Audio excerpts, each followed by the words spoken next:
تیری تو کتنا بھی بولے گا، تیری کا اللہ کہاں سنتا؟ گنہگار کی پہلے سنتا، نیک آدمی کی بعد میں سنتا، کیونکہ انہیں بے صبر ہے، میں صبر نہیں کرتا ہوں۔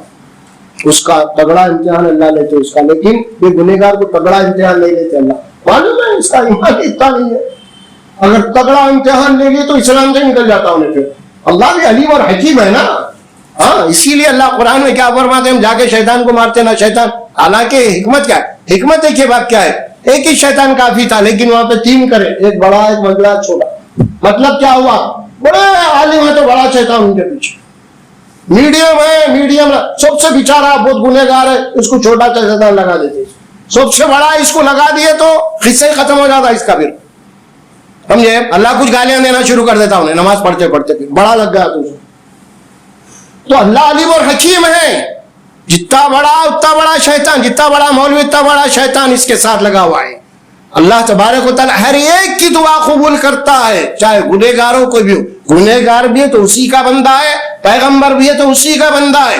اگر اللہ نہیں سنیں گا تو کون سنیں گا اس کی آخر؟ بتائیے آپ، کون ہے اس کا رب آخر؟ بھی اللہ سے ہٹ کے کون ہے اس کا رب؟